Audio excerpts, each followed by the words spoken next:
Video like जरूर कर लीजिए और ऐसे वीडियो लगातार फ्री में पाने के लिए चैनल को तुरंत सब्सक्राइब कर लीजिए और बेल आइकन को जरूर टैप कर लीजिए ताकि आगे भी सारे वीडियो आपको मिलते रहे। यूट्यूब में फॉलो करते हैं तो प्लीज ये वाला फ्री टेलीग्राम चैनल जरूर ज्वाइन कर लीजिएगा। सारे नोटिफिकेशन सारे अपडेट यहीं पे आते हैं, ध्यान रखिए। यूपीपीएससी अपर प्रीलिम्स की अगर आप तैयारी कर रहे हैं 2025 वर्ष के लिए 130 दिवस करीब बच रहे हैं, 130 से कुछ ज़्यादा दिवस बच रहे हैं। अब 12 अक्टूबर 2025 को आपका पेपर प्रस्तावित है।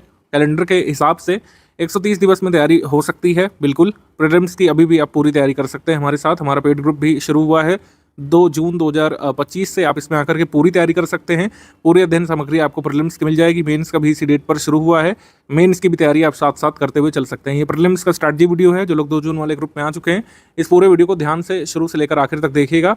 अध्ययन सामग्री कैसे मिलेगी, कैसे आपको तैयारी करनी है।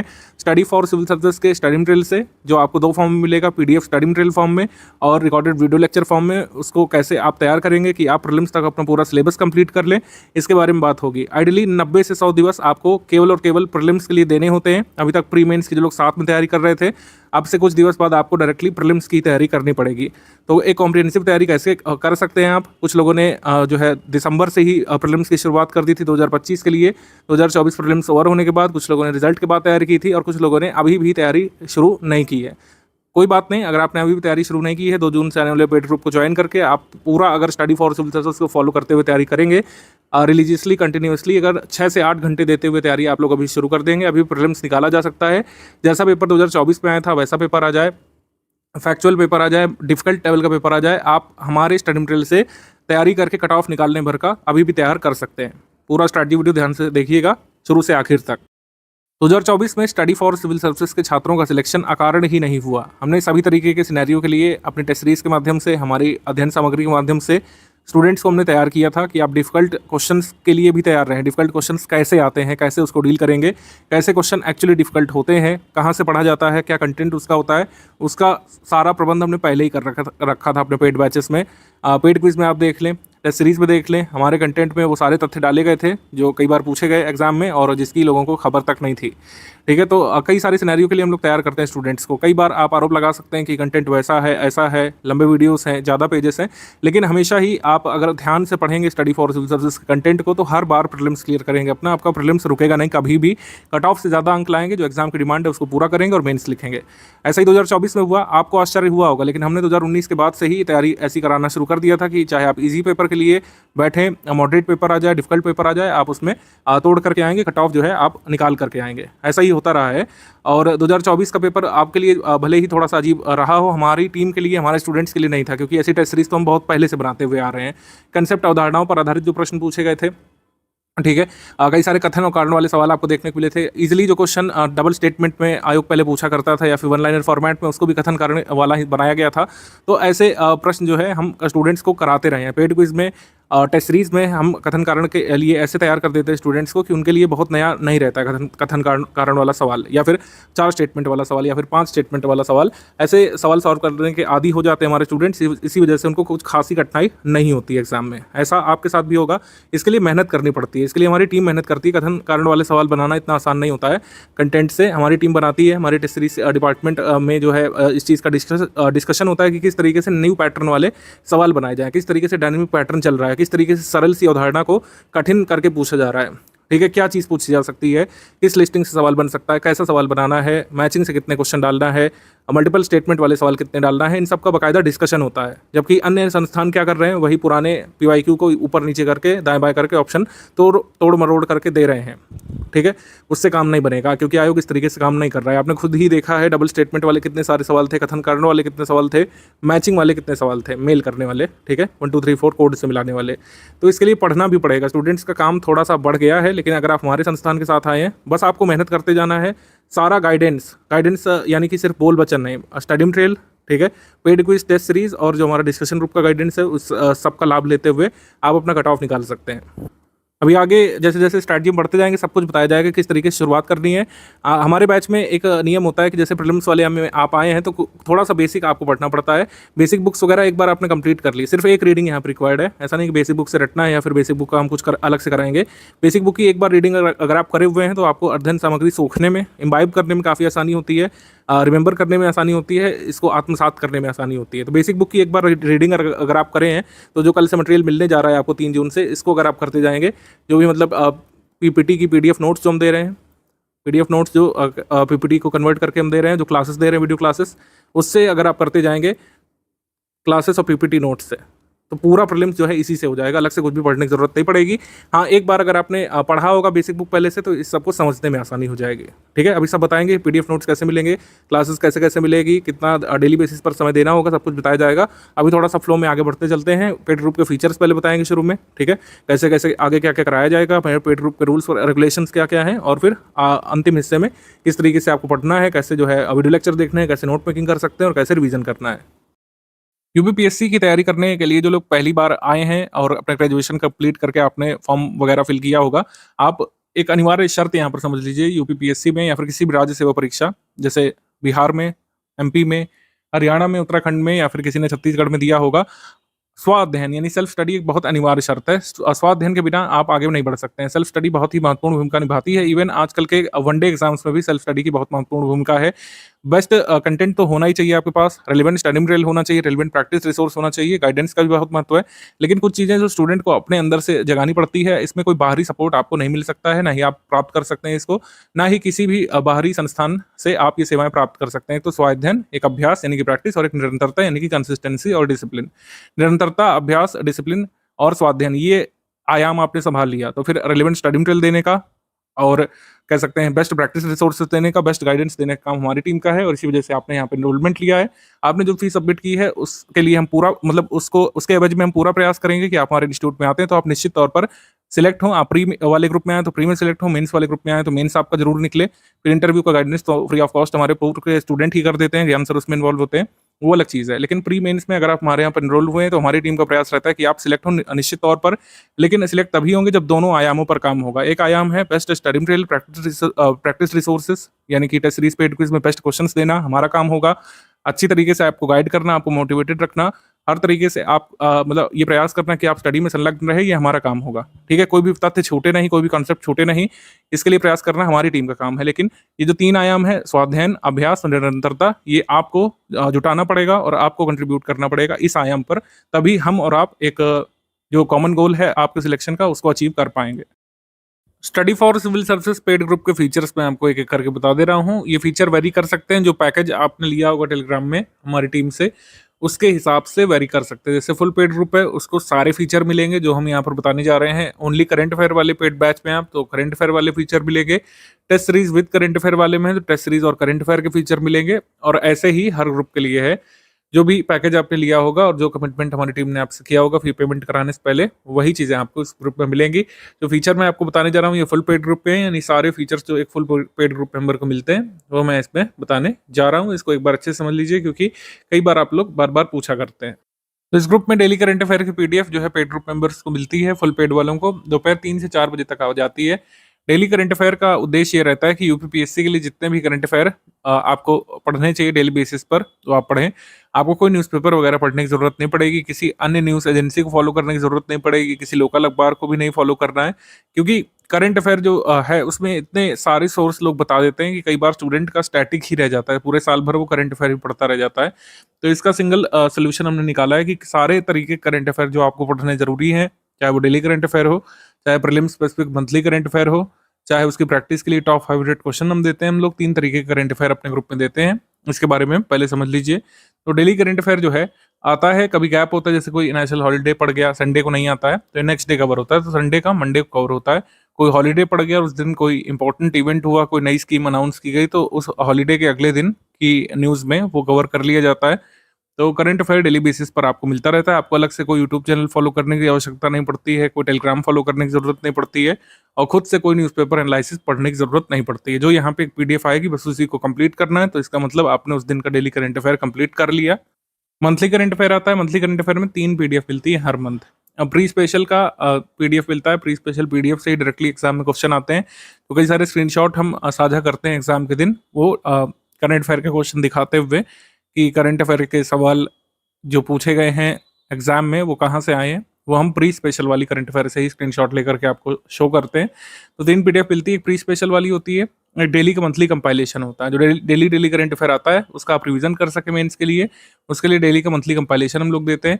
जो ओनली स्टडी मटेरियल वाला ग्रुप है उसमें डेली करंट अफेयर नहीं आता है, उसमें डेली का मंथली कंपाइलेशन आता है। तो केवल फुल पेड ग्रुप जो है उनको डेली करंट अफेयर मिलता है, जो ओनली स्टडी मटेरियल वाला ग्रुप है, और जो अन्य ग्रुप है उनको डेली का मंथली कंपाइलेशन जो है मिलता है। ठीक है, डेली बेसिस पर उन ग्रुप्स में करंट अफेयर नहीं आता है, लेकिन monthly current affair pre special वाला सभी को मिलता है। तो प्री स्पेशल नाम ही इसका हमने इस वजह से रख दिया जिससे कंफ्यूजन ना रहे। ये monthly current affair pre special वाला कहलाता है।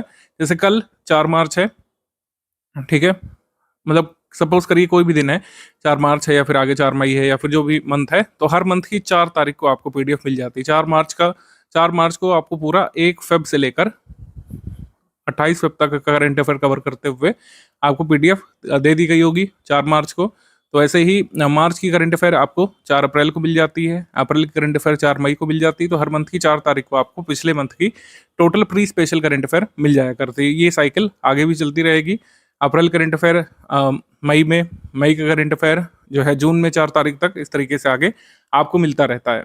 डेली का मंथली करंट अफेयर पीडीएफ भी 4 तारीख तक आ जाती है। टॉप 500 और 400 कई बार होते हैं क्वेश्चन, कई बार 550 होते हैं। ये टॉप क्वेश्चंस होते हैं, एमसीक्यू बेसिस पर हम लोग देते हैं। ये 9 तारीख तक ग्रुप में दी जाती है। इसका भी काफ़ी महत्व बढ़ गया है क्योंकि कई सारे फैक्चुअल सवाल जो आते हैं, इस साल जो पेपर हुआ है कई सारे सवाल इसी पीडीएफ पे से भी आए थे। 400-500 एमसीक्यू जो है ये आप प्री स्पेशल के साथ बढ़ते हैं तो प्रीलिम्स के सारे करंट अफेयर के सवाल लगभग आप सॉल्व करने में सक्षम बन जाते हैं। प्री स्पेशल के साथ ही 400-500 सवाल अगर आपने लगा लिए तो प्री के लगभग सारे सवाल, मतलब 98-99% सवाल। और नंबर की बात करें तो अगर 35 सवाल आएंगे आपके एग्जाम में तो आप 32-33 तक करने की स्थिति में आ सकते हैं, यानी कि जितना कट ऑफ मार्क्स जाने वाला है उसका 45% आप ऑलरेडी स्कोर कर लेते हैं इससे। तो काफ़ी बेनिफिशियल होता है हमारा करंट अफेयर। प्री स्पेशल वाला आपको पढ़ना होता है अपने प्रीलिम्स एग्जाम के लिए। बाकी प्री करंट अफेयर में और मेंस का जो ये डेली आता है करंट अफेयर, इसमें क्या महीन अंतर होता है, इसके लिए मैंने पूर्व के ग्रुप में एक वीडियो बनाया था। उस वीडियो को मैं इस हिस्से से इसमें जोड़ दे रहा हूँ जिससे आप डेली करंट अफेयर में और मंथली करंट अफेयर में जो अंतर है स्पष्ट तौर पर समझ जाएं। दोनों तरीके करंट अफेयर एक पीडीएफ की उपयोगिता क्या है इसको समझ जाएं। फिर हम लोग आगे बढ़ते हैं। यूपीपीएससी 2025 के प्रीलिम्स ग्रुप में अगर आप आ गए हैं तो ये समझिए कि डेली करंट अफेयर और मंथली करंट अफेयर में क्या अंतर होता है। स्ट्रैटेजी में मैं कई बार ये चीज़ क्लियर कर चुका हूँ, लेकिन कई बार डाउट अलग अलग से आ रहे हैं तो मैं आपको बता रहा हूँ डेली करंट अफेयर और मंथली करंट अफेयर में क्या डिफरेंस होता है। स्टडी फॉर सिविल सर्विस का जो डेली करंट अफेयर होता है वो 5-6 पेजेस डेली बेसिस पर आपको मिलते हैं। जैसे न्यूज़पेपर आप लोग स्टडी करते हैं तो वैसे ही इसको मानिए न्यूज़पेपर का सब्स्टिट्यूट है ये। जितना भी जानकारी आपको चाहिए क्या हो रहा है डेली बेसिस पर, कैसे कैसे सीक्वेंस ऑफ इवेंट हो रहे हैं, कोई नई स्कीमें अनाउंस हो रही हैं, नई घटनाक्रम हो रहे हैं, सुप्रीम कोर्ट में कोई नया केस आ रहा है, आपके सिलेबस से जो चीज़ें जरूरी जुड़ी हुई हैं वही यहाँ पे बताई जाती हैं। आपने देखा होगा न्यूज़ प्योरली जो है सिलेबस बेस्ड होती है, उसमें लिखा भी रहता है कि न्यूज़ जो है मेंस पेपर के GS1 के लिए जरूरी हो सकती है, GS2 के लिए, GS3 के लिए, कई बार GS4 वाली न्यूज़ भी हम लोग देते हैं समय समय पर। अब मेंस के लिए इसका रेलेवेंस ज़्यादा रहता है क्योंकि मेंस के जीएस सिलेबस के हिसाब से आपको दिया जाता है। प्रीलिम्स का और मेंस का जो सिलेबस है आपने देख ही लिया होगा स्ट्रैटेजी में, काफ़ी अलग तरीके का होता है और क्वेश्चन पूछे जाने का तरीका, पूरा पेपर ही अलग तरीके का है। प्रीलिम्स क्या है, जीएस पेपर 1 ऑब्जेक्टिव पेपर है, जबकि मेंस सब्जेक्टिव पेपर, इसी वजह से इन्फॉर्मेशन यहाँ पे ज़्यादा चाहिए। आपने देखा होगा किसी भी इन्फॉर्मेशन का 360 डिग्री एनालिसिस उसमें दिया रहता है। कोई न्यूज़ हुई, कोई कोर्ट केस आया, उसका क्या सिग्निफिकेंस है, हिस्टोरिकल बैकग्राउंड क्या है और आगे की राह क्या हो सकती है, ये भी उसमें बताया जाता है। तो इसलिए डेली करंट अफेयर आपको पढ़ने के लिए कहा जाता है कि आप केवल रटे नहीं, रट के तो आप प्रीलिम्स वाला कर लेंगे, मंथली करंट अफेयर रट करके प्रीलिम्स में मैक्सिमम क्वेश्चन आप निकाल लेंगे, लेकिन मेंस भी तो देना है ना। क्या मेंस नहीं देना है? प्रीलिम्स हमारी मंजिल नहीं है, मैं बार बार कहता रहता हूँ। सिर्फ प्रीलिम्स क्लियर करने के लिए आप नहीं स्टडी करते हैं। लॉन्ग टर्म स्टडी जो लोग करते हैं, जो सीरियस स्टडी करते हैं, वो मेंस क्लियर करके सिलेक्शन लेने वाली स्टडी करना चाहते हैं। तो मेंस के लिए रेलिवेंस जो आपका डेली करंट अफेयर उसका ज़्यादा है, प्रीलिम्स के लिए लो सिग्निफिकेंस हम लोग कह सकते हैं। ऐसा नहीं है कि प्रीलिम्स के लिए बिल्कुल काम का नहीं है आपका डेली करंट अफेयर, ये नहीं कहा जा रहा है, लेकिन मेंस को टारगेट करके इसको दिया जाता है, तो ये मेंस में आपकी हेल्प करता है। अगर आप डेली बेसिस पर नहीं पढ़ पा रहे हैं तो आप डेली का जो मंथली कंपाइल करके दिया जाता है उसको एक बार स्टडी कर लीजिए। और सारी इन्फॉर्मेशन डेली करंट अफेयर वाली लर्न करने की नीड नहीं होती है, कई सारी चीज़ें अंडरस्टैंडिंग बेस्ड है, आपको उसको पढ़ करके समझ लेना है, आगे के लिए कनेक्ट करना है सिलेबस से बस। और कैसे कनेक्ट करना है सब स्ट्रैटेजी में मैं बता चुके हैं आपको। फिर एससीएस का जो मंथली करंट अफेयर है ये प्रीलिम्स स्पेसिफिक होता है, इससे मेंस में आपको कोई लाभ नहीं मिलने वाला। ये मैं आपको बता चुका हूँ। प्रीलिम्स का करंट अफेयर इंटायरली डिफरेंट होता है मेंस के करंट अफेयर से। इन्फॉर्मेशन टू द पॉइंट रखी जाती है। आपने देखा होगा जो वन लाइनर जो हम लोग देते हैं या सेक्शन वाइज देते हैं, उसमें जितना इन्फॉर्मेशन जरूरी है जिससे क्वेश्चन बन सकता है प्रीलिम्स वाला, बस उसी को दिया जाता है। प्रीलिम्स के लिए इसका सिग्निफिकेंस बहुत ज़्यादा है। जब प्रीलिम्स नज़दीक होता है तो हम डेली करंट अफेयर पढ़ना बंद करा देते हैं अपने स्टूडेंट्स को, वो मंथली वाला ही तैयार करते हैं और यूपी वाला जो मंथ में एक बार दिया जाता है उसको तैयार करते हैं। इन्फॉर्मेशन डेंस ये भी होता है जहाँ जहाँ पर जरूरी है, जैसे कोई स्कीम आई है तो स्कीम कहाँ से लॉन्च की गई, किस व्यक्ति ने लॉन्च की, किसको टारगेट करेगी, बेनिफिशियरीज कौन होंगे, इसके बेनिफिशियरीज को क्या बेनिफिट मिलने वाले हैं, सब कुछ हम इसमें कवर कराते हैं और लेस नंबर ऑफ पेजेस में इसको रखने की कोशिश करते हैं, क्योंकि एग्जाम के समय इसको आपको बार बार मल्टीपल टाइम्स रिवाइज करना पड़ता है, जबकि डेली करंट अफेयर को मल्टीपल टाइम्स रिवाइज करने की जरूरत नहीं है। आप कोशिश करिए कि डेली बेसिस पर कवर करें और इसका लॉन्ग टर्म बेनिफिट आपको मिलता है। ठीक है, तो ये डिफरेंस होता है स्टडी फॉर सिविल सर्विस के डेली करंट अफेयर में और मंथली करंट अफेयर में। दोनों ही आपको अभी से कवर करना चाहिए 2025 वालों को खासकर। यूपीपीएससी अपर प्रीलिम्स का एग्जाम 12 अक्टूबर 2025 को है, तो उसके लिए कितनी समसामयिकी यानी कि अंतर्राष्ट्रीय महत्व का जितना समसामयिक घटनाक्रम तैयार करना होता है आपको, जिसे करंट अफेयर सिंपल भाषा में कहा जाता है, वो कितना तैयार करना है, किस ड्यूरेशन से लेकर किस ड्यूरेशन तक आपको प्रिपेयर करना है। इसका आंसर बहुत सिंपल स्ट्रेट फॉरवर्ड होता है हमेशा की तरह, 1 ईयर का। जैसे कुछ लोग कहते हैं एग्जाम से 1 ईयर तक का तैयार किया जाता है। कुछ घटनाक्रम आपसे 2 साल 2.25 साल पहले का भी पूछ लेते हैं, लेकिन वह क्वेश्चन 1 या 2 ही होते हैं, इससे ज़्यादा नहीं होते हैं। तो 1 ईयर का आइडियली आपको तैयार करते हैं और इसी से आपको 98-99% प्रश्न अपने मिल जाया करते हैं। ठीक है, तो 1 साल का जो करंट अफेयर तैयार करना है उसके लिए जो सोर्स क्या रखना है, सोर्स आपका जो प्राइमरी सोर्स होना चाहिए करंट अफेयर जो प्रीलिम्स के लिए तैयार करना है वो मंथली करंट अफेयर का होना चाहिए, जैसे हमने डिस्कस किया है। मंथली करंट अफेयर ही तैयार करेंगे आप। टॉप 500 वाला कुछ लोग पूछते हैं कि यार सर टॉप 500 से पूरा तैयार हो सकता है अगर हम मंथली करंट अफेयर स्किप कर दें, तो उत्तर है नो, ऐसा नहीं करना है आपको। जो टॉप 500 वाले क्वेश्चंस हैं वो रिवीजन के लिए हैं। अगर आपने मंथली करंट अफेयर पढ़ रखा है, आपको लग रहा है रिवाइज कैसे किया जाए, वापस वाला पढ़ते हैं मंथली वाला तो बोर लगता है, तो टॉप 500 एमसीक्यू पर आप चाहें तो फोकस कर सकते हैं, लेकिन अल्टीमेट सोर्स जो रखना है वो मंथली करंट अफेयर है। मंथली करंट अफेयर आपका तैयार हो जाना चाहिए अच्छे से, एटलीस्ट 1 रीडिंग तो हो ही जानी चाहिए। 1-2 रीडिंग अगर आप कर चुके होंगे तो लास्ट में जो हम लोग कंपाइलेशन देते हैं, रिवीजन कंपाइलेशन लोग देते हैं, उसका हमारा क्लासिकल नाम है करंट अफेयर पापा पीडीएफ। उसका वीडियो भी आता है यूट्यूब पर free of cost. Revision compilation जो हम लोग देते हैं करंट अफेयर का, जिसके करंट अफेयर पापा पीडीएफ कहा जाता है, उसे तैयार करने में आसानी होगी अगर आपका मंथली करंट अफेयर पढ़ा हुआ होगा तो, क्योंकि ज़्यादातर कंटेंट मैच करेगा।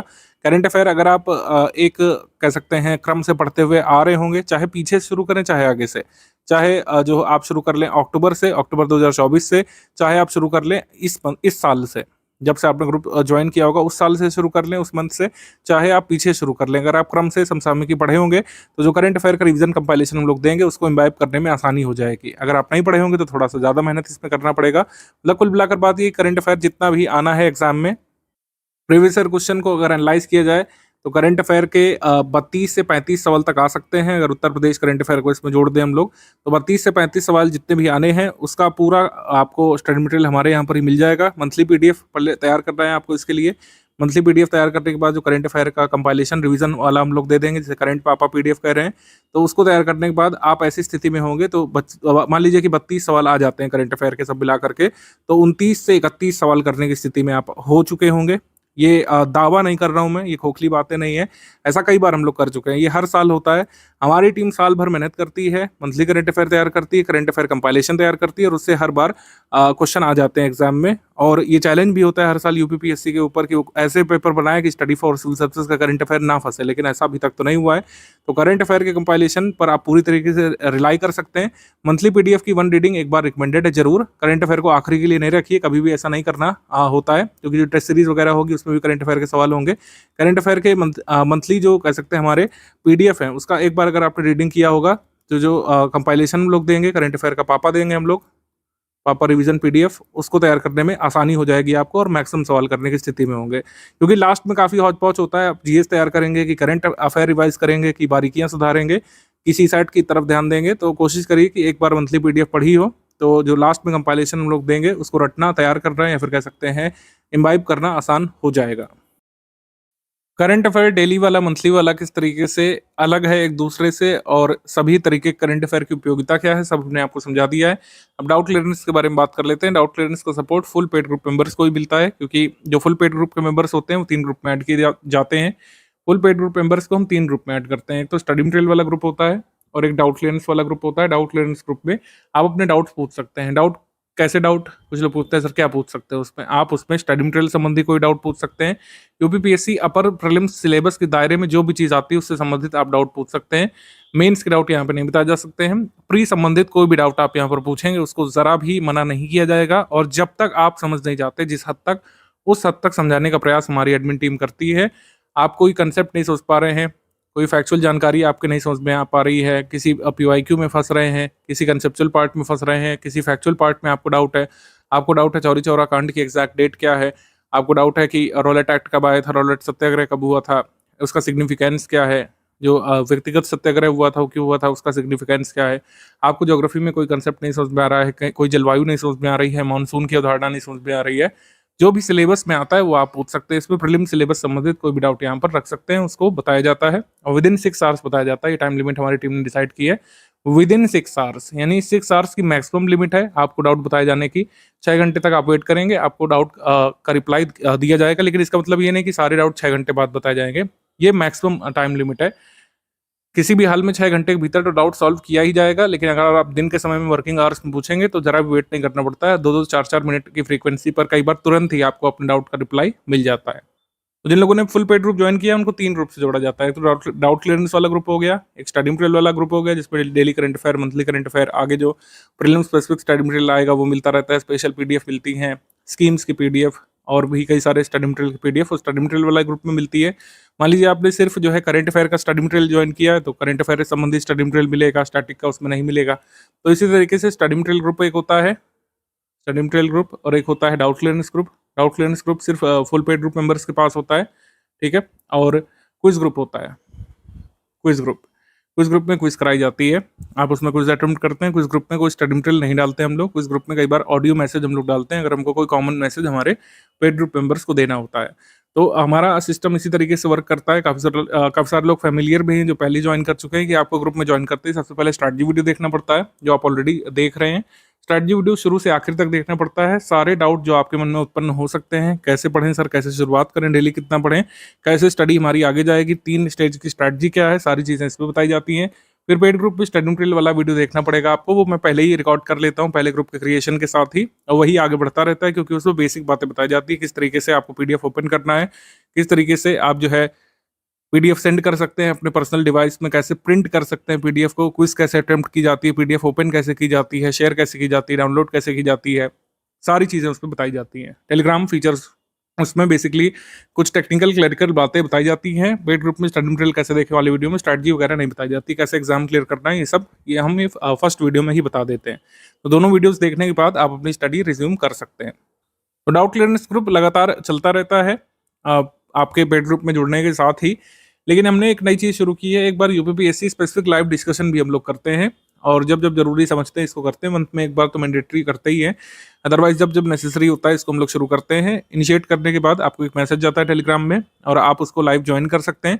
आप एडमिन से डायरेक्टली डाउट पूछ सकते हैं उसमें। अगर आप बिजी हैं, नहीं भी ज्वाइन कर पाए, कोई मैंडेटरी नहीं है कि आपको ज्वाइन करना ही है या फिर हम इसमें कोई स्टडी मटेरियल साझा करते हैं, ऐसा नहीं है। हम सिर्फ इसमें डिस्कशन करते हैं। जब भी सूटेबल टाइम पर आपको नोटिफिकेशन पहले से बता दिया जाता है कि कब शुरू होगा लाइव, उसमें जुड़ करके आप एडमिन से डायरेक्टली बातचीत करके अपने डाउट क्लियरेंस कर सकते हैं। आप स्ट्रैटेजी संबंधित कोई डिस्कशन कर सकते हैं, कोई आपका पर्सनल डाउट है, स्टडी संबंधी डाउट है, कोई पूछ सकते हैं उसमें, या फिर एक एजेंडा हम लोग उसमें प्री डिसाइड कर लेते हैं, उस पर बातचीत कर सकते हैं हम लोग।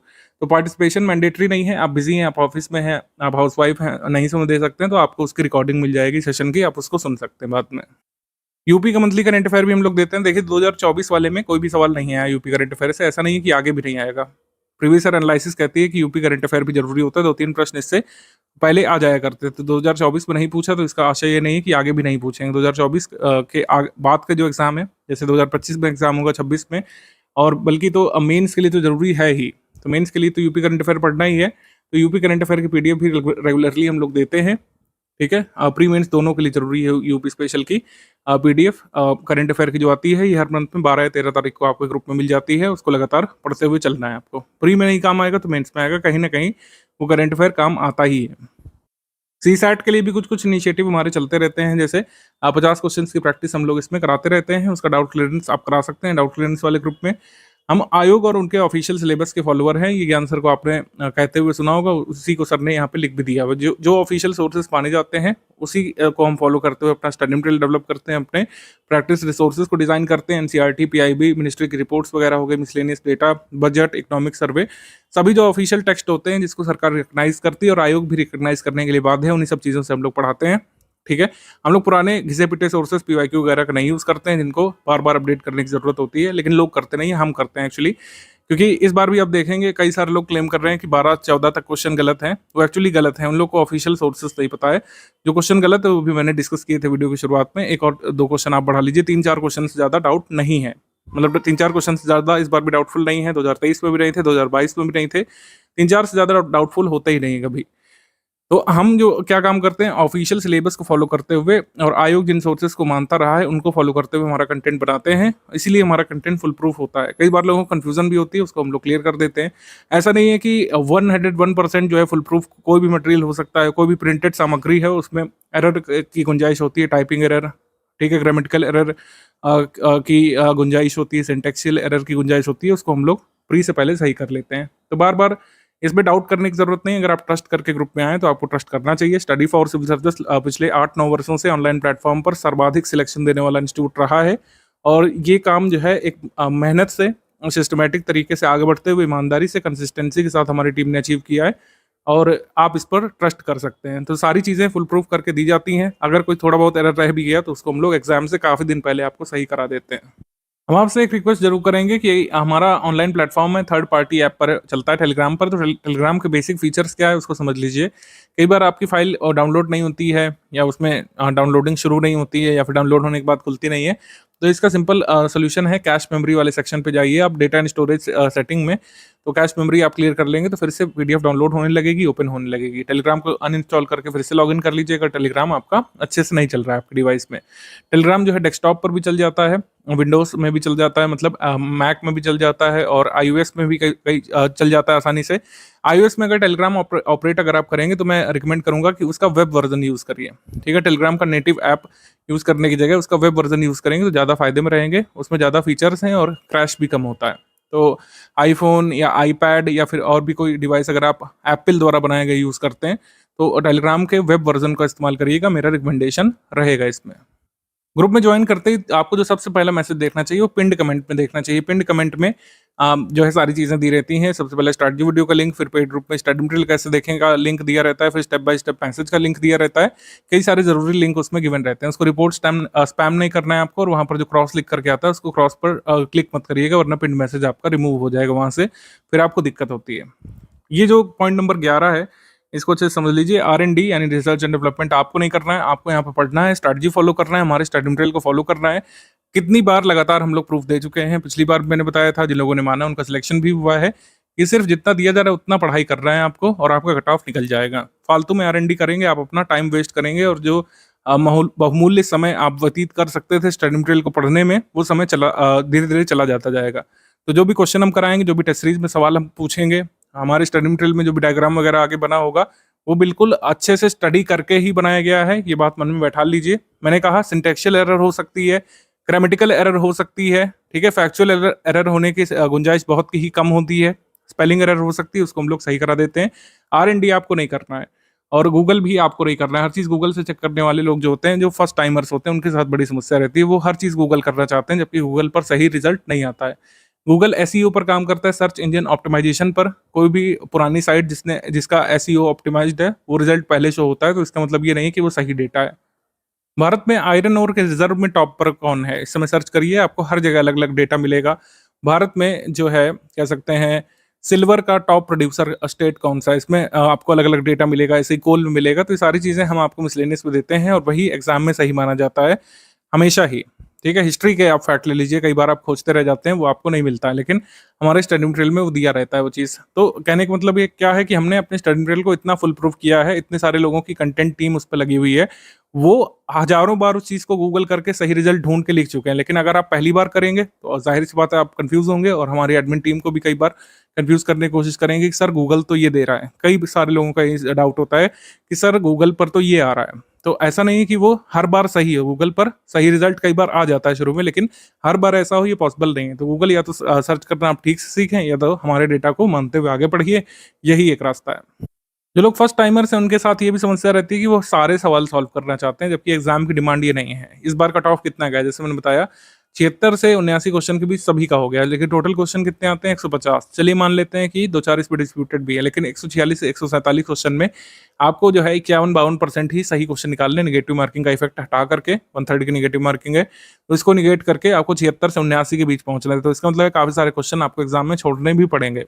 सारे क्वेश्चन के सही आंसर निकालना आयोग आपसे उम्मीद नहीं करता है। मतलब आयोग का कह सकते हैं डिमांड ही नहीं है कि ऐसा कोई कैंडिडेट हो जो प्री में हम उसी को सिलेक्ट करेंगे जो 150 में 149 सवाल सही करेगा। ऐसा तो क्राइटेरिया नहीं है, आपको सिर्फ कट ऑफ निकालना है। ठीक है, तो मेंस के लिए जो है आपको लगता है प्रीलिम्स क्लियर करने के बाद आंसर राइटिंग वगैरह शुरू करना है, तो इतना ऑब्सेस्ड मत हो जाइएगा किसी फैक्ट से, किसी भी विषय से। कई सारे लोग मैंने देखा है, बहुत अच्छे स्टूडेंट होते हैं, लेकिन कई बार वो ऑब्सेस हो जाते हैं किसी विषय से कि इस विषय के सारे सवाल हम आयोग के पेपर में सही करके आएंगे, जबकि ऐसा हो ही नहीं सकता है। मैं आपको बता रहा हूँ, आप कितने बड़े स्कॉलर हो अपने सब्जेक्ट के, हिस्ट्री के हो, ज्योग्राफी के हो, पॉलिटी के हो, पॉलिटिकल साइंस के हो, साइंस के हो, इवन आप सारे सवाल नहीं निकाल पाएंगे। एक तो कारण ये होता है कि सारे सवाल तो सही होते भी नहीं, कुछ क्वेश्चन तो गलत भी होते हैं। तो सारे सवाल ना करने हैं, ना सारे सवाल सही होते हैं, ना ही सारे सवाल सही करना एग्जाम की डिमांड है। तो सारे सवाल नहीं सही करना है, लेकिन आपको उस नंबर तक पहुंचना है, वो कट ऑफ नंबर कहते हैं उसको, जिससे आपको मेंस का टिकट मिलेगा। बस यही आपकी स्ट्रैटेजी होनी चाहिए प्रीलिम्स की तैयारी के समय। तो पेड ग्रुप को सिर्फ ज्वाइन करना काफी नहीं है, सारे अपडेट्स फॉलो करने पड़ेंगे। सारे अपडेट्स का मतलब है जो आगे स्टडी मटेरियल दिया जाएगा उसको फॉलो करना है, जो अभी प्रेजेंट में दिया जा चुका है। प्रेजेंट में शुरुआत बेसिक से करनी है, अभी आगे 3 स्टेज स्ट्रैटेजी आप सुनिए, उसमें पता लगेगा बेसिक से कैसे शुरुआत करनी है, कौन सी बुक से।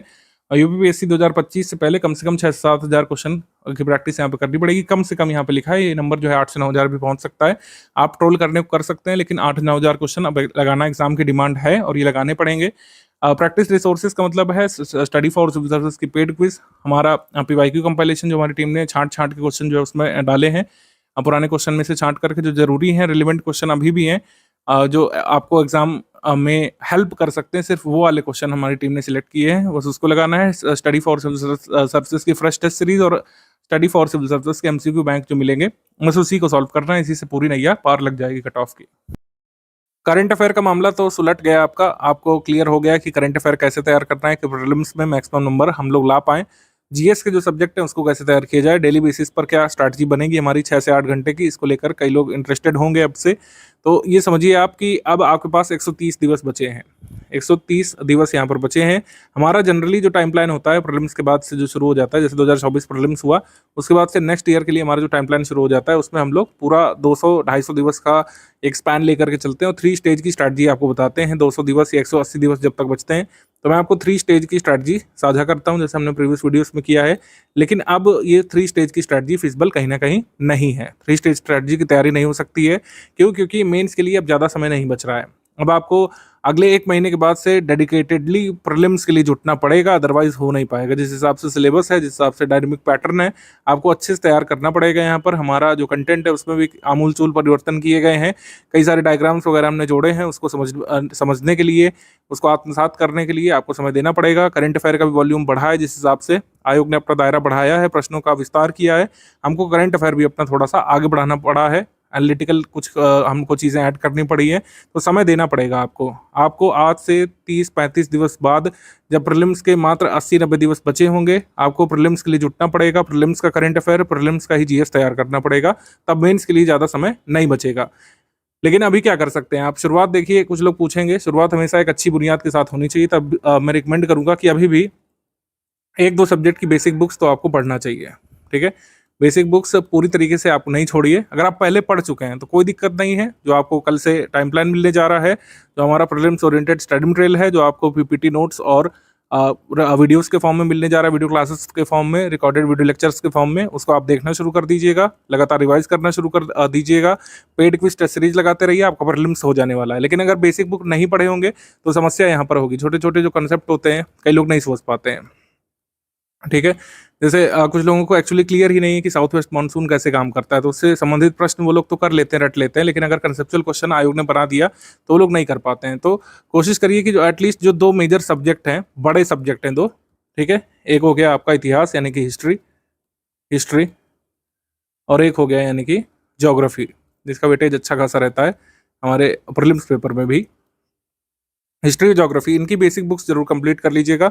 इसकी 3 बुक्स हैं, ठीक है, एंशिएंट वाली आर एस शर्मा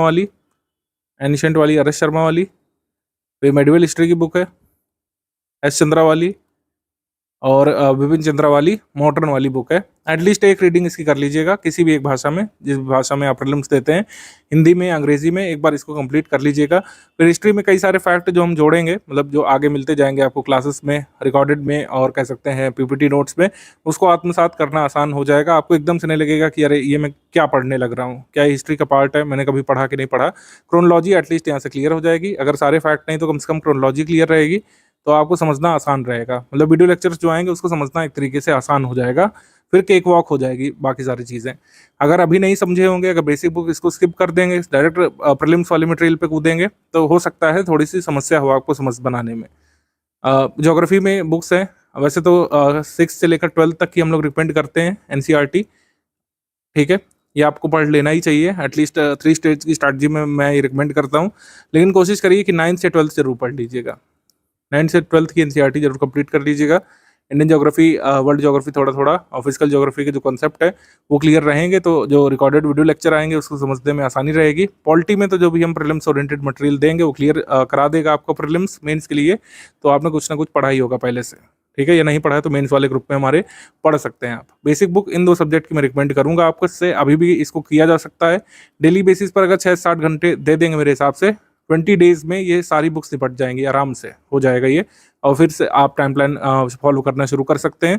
हमारा प्रीलिम्स ओरिएंटेड टाइम प्लान कल से ही चालू है, लेकिन आप जो है कोशिश करिए कि आप मतलब 2 हफ्ते में या 3 हफ्ते में जितना जल्दी हो सके इन एनसीईआरटी बुक्स को फिनिश करके आप लग जाइए फिर हमारे प्रीलिम्स वाले टाइम प्लान में, ठीक है। तो 3 जून से इस वाले ग्रुप में शुरू हो रहा है। कंपाइलेशन लिस्टिंग के नोट्स हिंदी और इंग्लिश माध्यम में पीपीटी फॉर्मेट में पीपीटी की पीडीएफ बना करके दिए जाएंगे। 11 बजे ग्रुप में एक विषय की 2 क्लासेस नोट्स दिए जाएंगे, ठीक है। 11 बजे प्रतिदिन सुबह, कोई ब्रेक नहीं होगा, कोई फेस्टिवल नहीं, कोई होली, कोई दिवाली नहीं, मतलब कुल मिलाकर कोई ब्रेक नहीं होगा इसमें, ना संडे ना कुछ। अगर कोई कह सकते हैं एग्जिजेंसी आ जाती है तो हम पहले से आपको नोटिफाई कर देंगे कि आज क्लासेस नहीं आएगी, ठीक है। 11 बजे एक ग्रुप में एक विषय के 2 क्लासेस नोट्स दिए जाएंगे और उसके रिकॉर्डेड वीडियो लेक्चर दिए जाएंगे, ठीक है। मतलब क्लास नोट्स तो हर हाल में मिलेंगे, रिकॉर्डेड वीडियो लेक्चर हो सकता है कभी डिले हो गया, लेट हो गया, तो उसके बारे में आपको इंटीमेट कर दिया जाएगा।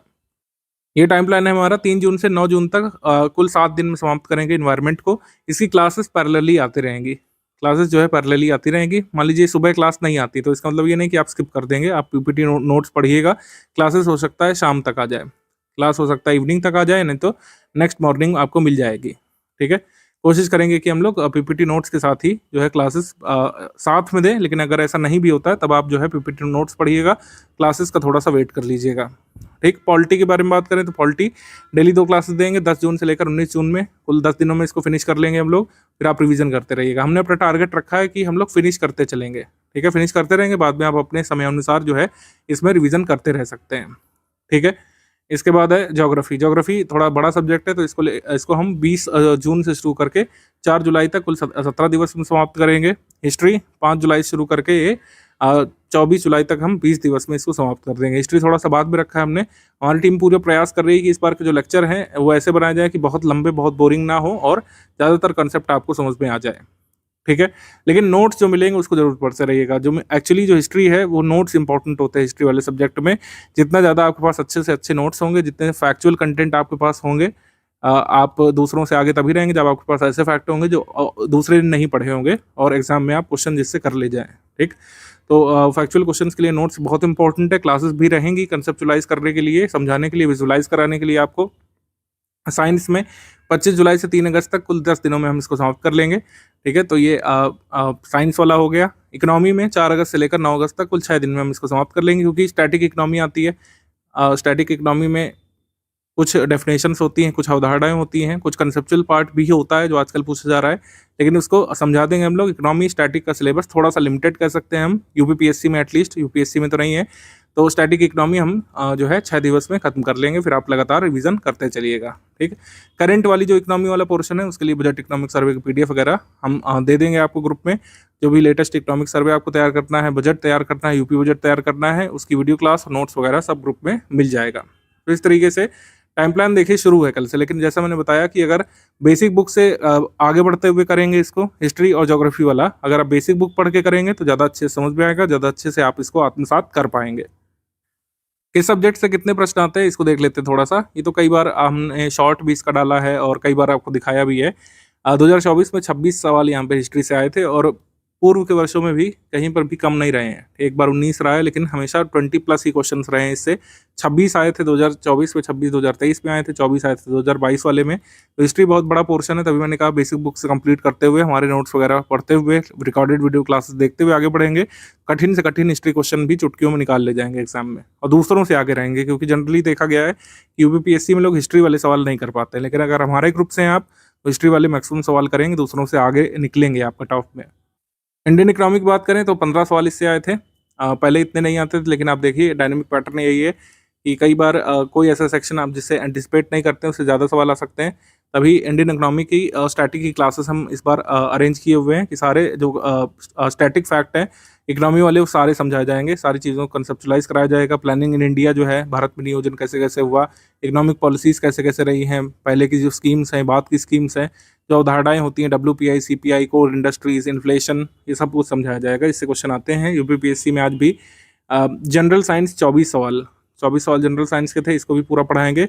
जनरल साइंस फैक्चुअल कंसेप्चुअल दोनों होता है, दोनों तरीके से इसको समझाया जाएगा। ज़्यादातर क्वेश्चन फैक्चुअल ही रहते हैं साइंस में, सारे फैक्ट यहाँ पर नोट्स में आपको मिल जाएंगे और रिकॉर्डेड वीडियो क्लासेस में। इंडियन पॉलिटी 22 प्रश्न इसमें आए थे, हमारी क्लासेस आप कंप्लीट कर लेंगे। लक्ष्मीकांत पढ़ रखी, अच्छी बात है।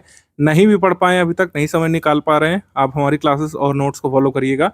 पॉलिटी के जितने फैक्चुअल कंसेप्चुअल क्वेश्चन आने होंगे उससे कंप्लीट कर लेंगे आप। ज्योग्राफी में 23 प्रश्न आए थे इस बार, 26 तक भी आ सकते हैं, ठीक है, 20 से तो ज़्यादा ही रहेंगे। ज्योग्राफी में अच्छी खासी तैयारी लगती है यहाँ पे। ज्योग्राफी का सिलेबस काफ़ी बड़ा है, काफ़ी विशाल है, काफ़ी एक्सटेंडेड है, तो इसको कवर करने के लिए समय भी देना पड़ेगा। कंसेप्चुलाइज भी कराएंगे हमारे टीचर्स आपको वीडियो क्लासेस में, अच्छे समझ में आएगा आपको। जितना एग्जाम की रिक्वायरमेंट है उतना अच्छे से समझा देंगे। हमारी क्लासेस टाइम वेस्ट करने वाली क्लासेस नहीं है, आपको मैं बता दूँ कि कोई लाइव क्लास नहीं है, इसी वजह से रिकॉर्डेड वीडियो लेक्चर वाला फॉर्मेट हमने रखा है, रिकॉर्डेड वाला। ये सब कुछ पहले ही यहाँ पर हमने रिकॉर्ड कर लिया है, एक बार एरर प्रूफ भी कर लेते हैं, क्योंकि कई बार लाइव में संभावना रहती है कि टीचर ने कुछ गलत बोल दिया।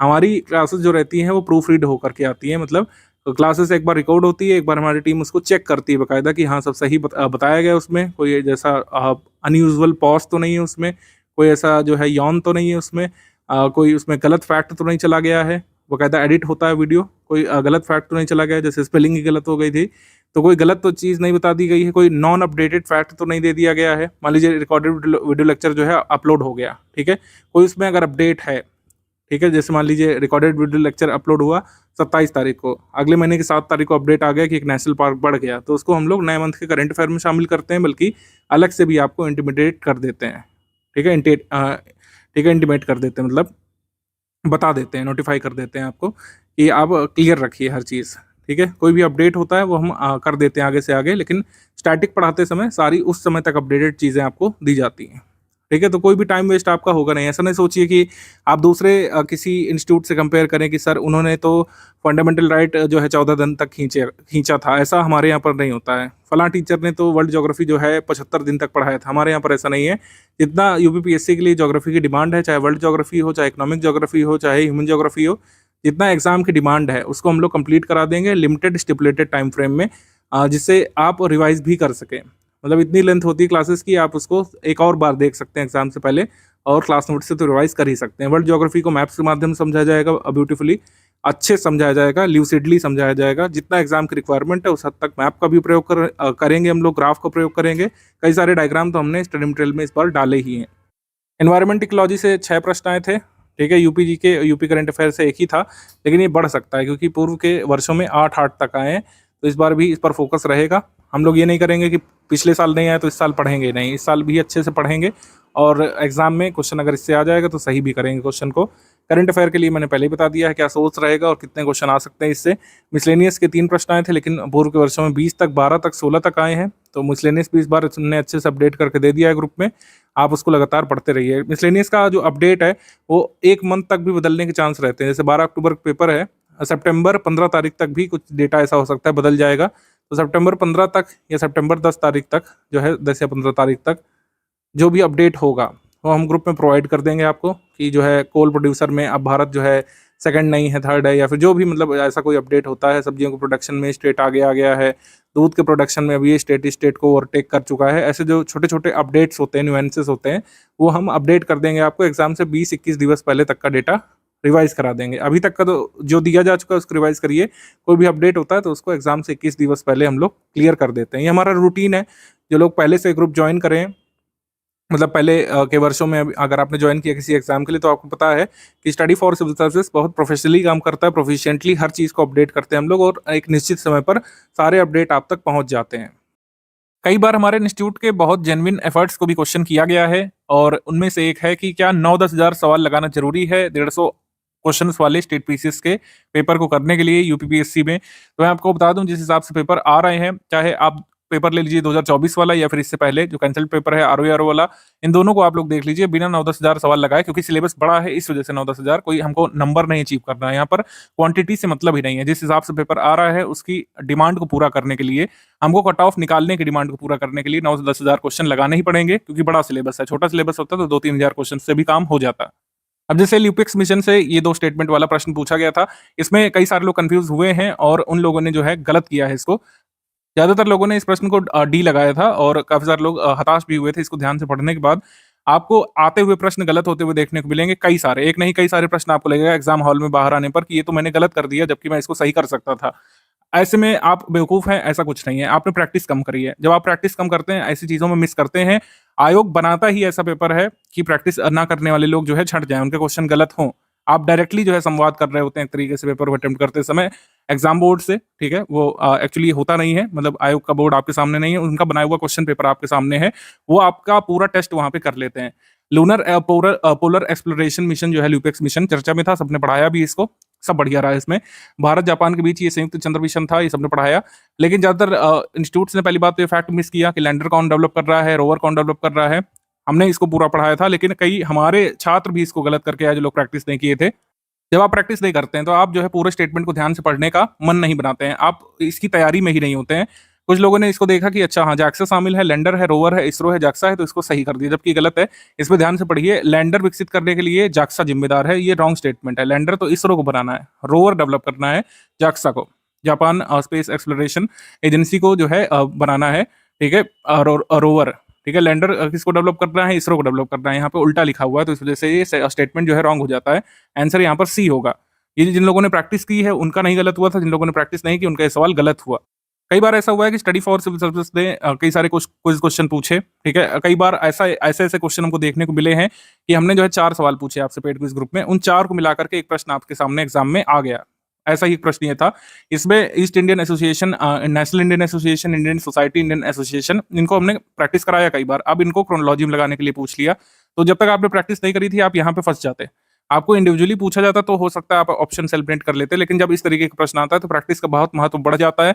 अगर आपने इनकी प्रैक्टिस नहीं की तो आप इसको निश्चित तौर पर क्रोनोलॉजी में नहीं लगा पाते। अन्य भी क्रोनोलॉजी के सवाल आए थे, वो ऐसे ही थे कि आपको प्रैक्टिस की हुई होनी चाहिए।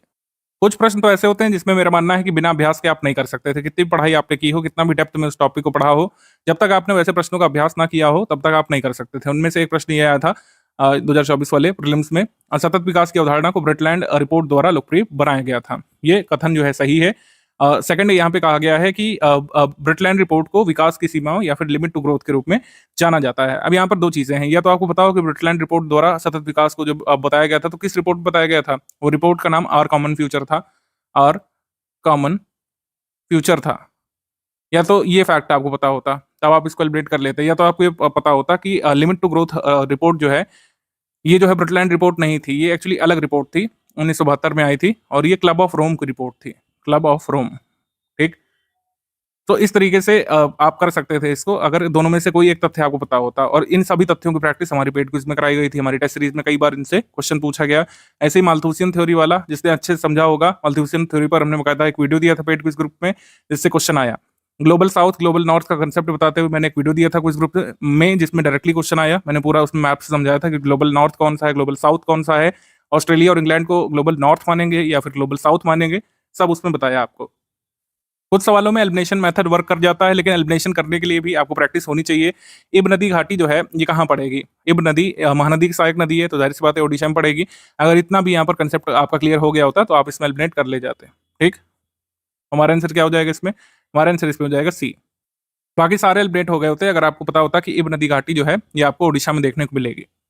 हमारे स्टडी मटेरियल में भी ऐसा नहीं है कि सारे तथ्य नहीं मिलेंगे, लेकिन वही मैंने कहा कि जब तक प्रैक्टिस नहीं होती है, चाहे आपने कितनी बार उसको सही पढ़ा हो, गलत करने की संभावना हमेशा बनी रहती है। क्योंकि आयोग आप देख रहे हैं किस तरीके से इन क्वेश्चन को ऊपर नीचे कर, इन ऑप्शंस को ऊपर नीचे कर रहा है। पहले क्या होता था कि पहले ये होता था कि ए और आर दोनों सही, आर ए की सही व्याख्या कर रहा है, वो ए में दिया रहता था, लेकिन इसको कहीं पर बी में दे रहे हैं, कहीं पर डी में दे रहे हैं, कहीं पर सी में दे रहे हैं, तो इससे आप कंफ्यूज होते ही हैं। तो आयोग आपसे एक कदम आगे रहना चाहता है, लेकिन आपको प्रिपरेशन के दौरान स्टडी फॉर सिविल सर्विस के साथ जुड़ करके आयोग से एक कदम आगे रहना है, तभी जो है आप जो है एक्सेल कर सकते हैं और सुनिश्चित कर सकते हैं अपना कट ऑफ निकालना। स्टडी फॉर सिविल सर्विसेज के फुल पेड बैच में और स्टडी फॉर सिविल सर्विसेज के टेस्ट सीरीज बैच में हम लोग कुल मिलाकर 58 टेस्ट सीरीज इस बार देंगे। अब तक का सबसे हाईएस्ट हमने नंबर रखा है। फीस वगैरह वही रखी गई है पिछले सालों जैसी, लेकिन इस बार टेस्ट सीरीज की संख्या हमने बढ़ाई है, क्योंकि एग्जाम की डिमांड पूरा करने पर स्टडी फॉर सिविल सर्विस विश्वास रखता है।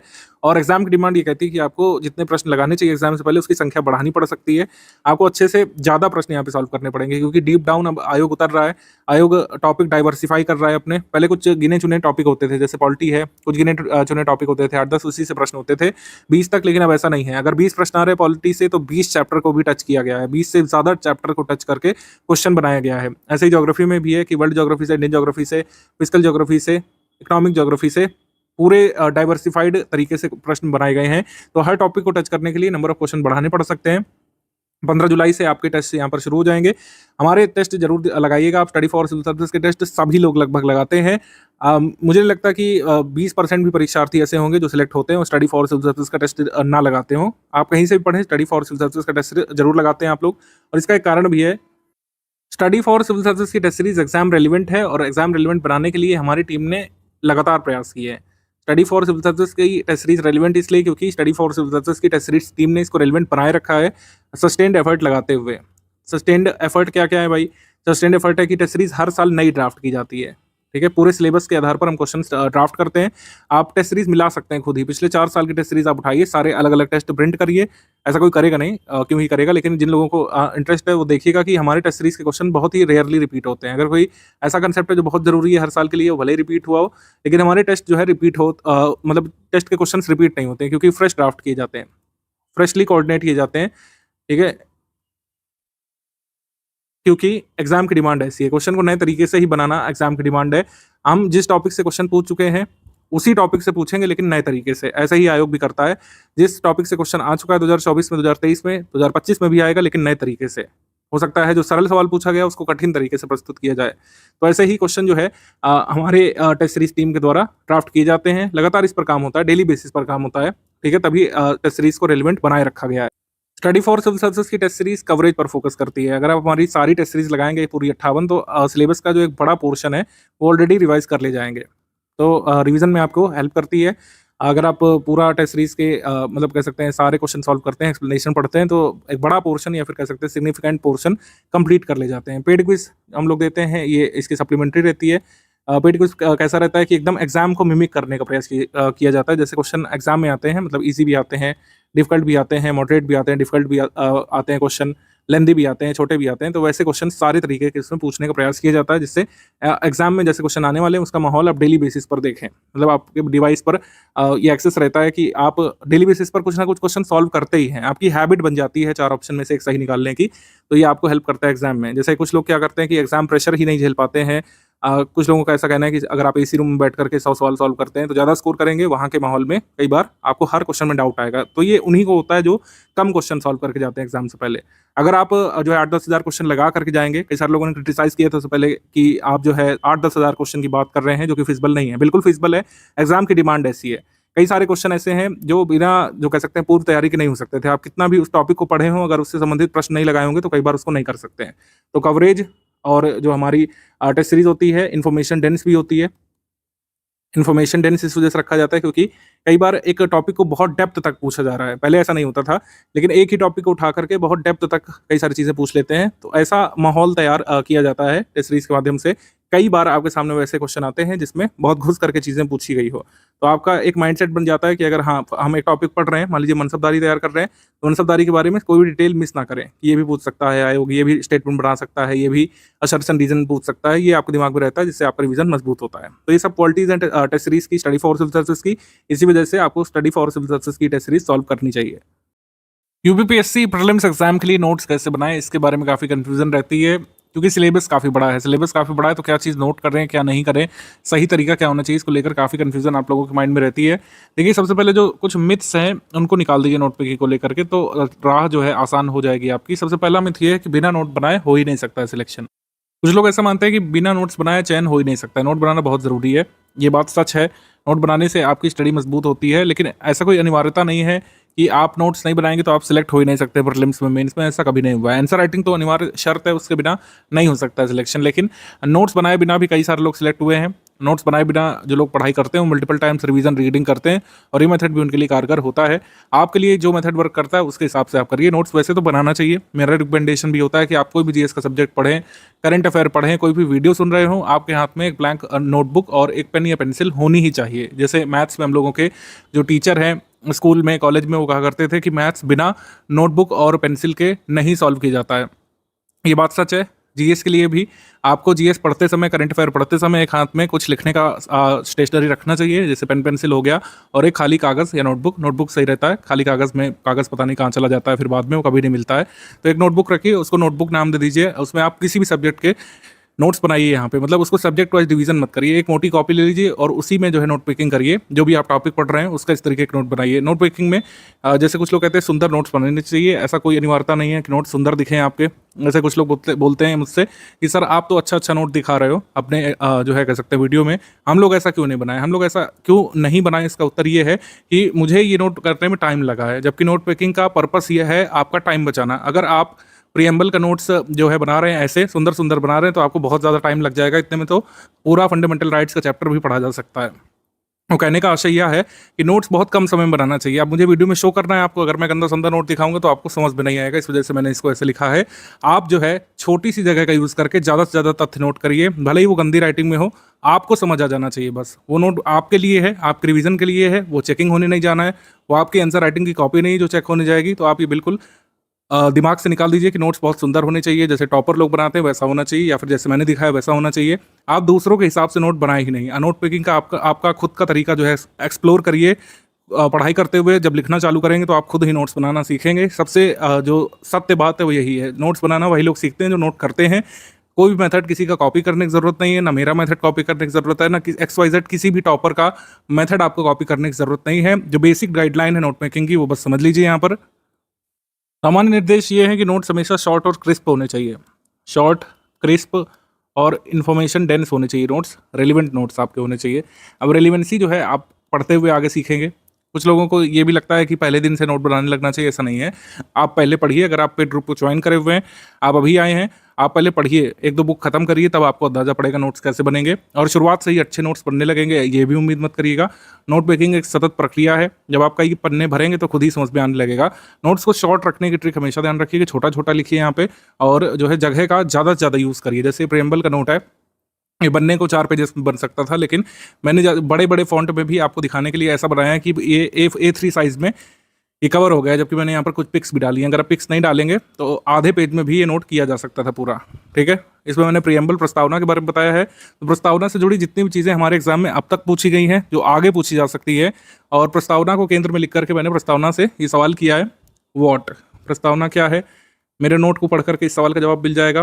प्रस्तावना से एसोसिएटेड सवाल एक व्हेन बन सकता है कि कब अस्तित्व में आई थी, प्रस्तावना को कब जैसे अंगीकार किया गया, ये पूछ सकते हैं।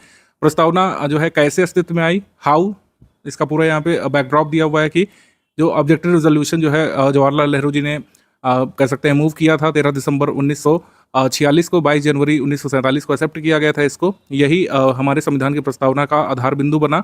ऑब्जेक्टिव रिजोल्यूशन यूएस के संविधान से प्रेरित है। ये एग्जाम में पूछा जा चुका है। प्रीएम्बल मैंने यहाँ पर इसकी पिक डाल दी है, आप चाहे तो पिक ना भी डालें, ठीक है। प्रीएम्बल वैसे भी रटा होना चाहिए। प्रियम्बल क्या हमारे संविधान का भाग है, तो हमारे संविधान का भाग है। ये किस किस मामलों में बताया गया था? केशवचंद्र भारती मामले में बताया गया था, LIC ऑफ इंडिया मामले में बताया गया था कि हाँ प्रियम्बल जो है संविधान का भाग है, लेकिन ये हमारे न्यायालयों में इन्फोर्सेबल नहीं है, वाद योग्य नहीं है और इसको लागू नहीं किया जा सकता है। LIC ऑफ इंडिया मामले में, केशवचंद्र भारती मामले में कहा गया था। जो क्वेश्चन कुछ पूछे गए हैं उसको मैंने डायरेक्टली पिक फॉर्म में लिख दिया, आप चाहें तो क्वेश्चन का आंसर इस पर जोड़ सकते हैं इसमें। तो ये काफ़ी रिच नोट्स आपका प्रियम्बल का बच जाएगा। और भी कई सारी चीज़ें इसमें, आइडिया ऑफ जस्टिस ये कहाँ से बोरो किया गया? USSR से। जो फ्रांसीसी क्रांति से कौन कौन से तत्व लिए गए हैं प्रियम्बल के? लिबर्टी, इक्वलिटी एंड फ्रेटर्निटी के। ठीक है, और भी कई सारी चीज़ें जो पूछी जा सकती हैं वो हमने यहाँ पर लिख दिया है। जैसे ये केसेस जो है इनके ईयर भी मैंने लिख दिया है। अब ये मैंने कैसे अंदाज़ा लिया कि ये इंपॉर्टेंट है? क्योंकि हमने PYQ पढ़ा है, मैंने कई साल पढ़ाया है, तो मुझे पता है। अगर आप एकदम से तैयारी करने उतरे तो हो सकता है आपको ना पता हो, तो आगे जा करके आप अपने नोट्स में संशोधन भी कर सकते हैं। ठीक है, धीरे धीरे, जैसे मैंने कहा, आप चैप्टर दर चैप्टर, बुक पर बुक जब पढ़ते हुए आगे बढ़ेंगे तो नोट मेकिंग आपकी और इनरिच होती जाएगी, कोई चिंता वाली बात नहीं है। लेकिन नोट्स जो है शॉर्ट रहने चाहिए, क्रिस्प रहने चाहिए, कम पेज में होने चाहिए, कम लाइनों में होने चाहिए, ये ध्यान रखिएगा। नोट्स कोशिश करिए पॉइंट फॉर्म में बनाइए या फिर इस तरीके से डायग्राम फॉर्म में बनाइए, पैराग्राफ फॉर्म में नोट नहीं बनाइएगा, ये ध्यान रखिएगा।